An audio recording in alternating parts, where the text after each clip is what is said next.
വേണ്ട മോനെ, ഇനി ഒരു മടക്കല്ലേ. പറ്റിപ്പിടിച്ചു നിന്നു പറിച്ചെടുത്ത പോലെയാ പോന്നേ. ഇനി വേണ്ട. ഏട്ടനത് ഉപേക്ഷിച്ചു കഴിഞ്ഞു. പോതാ പുതിയ മണ്ണ് ഉണ്ടായിരുന്ന പൊന്നും പൊടിയെ കൊടുത്ത് വാങ്ങിയതാ. അതൊക്കെ ഇനി ഉണ്ടാവും. പണ്ട് ഇതുപോലൊരു ഭൂമിയായിരുന്നു നമ്മുടെ. നിനക്ക് ഓർമ്മ ഉണ്ടാവില്ല? കുത്തിക്കളിച്ചുണ്ടാക്കി. ഇവിടെ അതുപോലെയൊക്കെ ഉണ്ടാക്കണം. ഉണ്ടാവും. ഈശ്വരൻ ആരോഗ്യ ആയുസൊക്കെ തരാണെങ്കിൽ. അമ്മയോട് ഞാൻ ഏട്ടനെയും കൊണ്ടേ ചെല്ലൂ എന്ന് പറഞ്ഞിട്ടാ പോന്നു. അമ്മയോട് പറയാ, ഞങ്ങൾക്ക് ഇവിടെ സുഖാണ്. നിങ്ങൾക്ക് എന്താവശ്യം ഉണ്ടായാലും ഏട്ടൻ വെളിപ്പുറത്തുണ്ടാവും. പോയിക്കോ, അമ്മ കാത്തിരുന്ന് വിഷമിക്കുണ്ടാവും. ഒരു ഗ്ലാസ് കാപ്പിയെങ്കിലും കുടിച്ചിട്ട്. വേണ്ട, പാലില്ലാത്ത കാപ്പി. കയറി ഒന്ന് ഇരിക്കാൻ പോലും സ്ഥലമില്ല. ഒക്കെ ഉണ്ടാവും.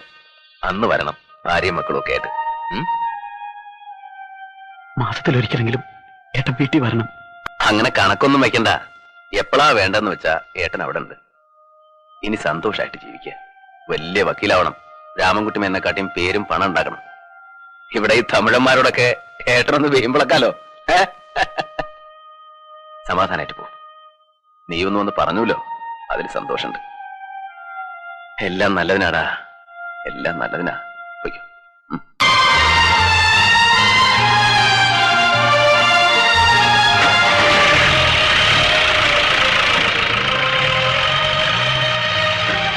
എല്ലാ വിഷമവും മാറി.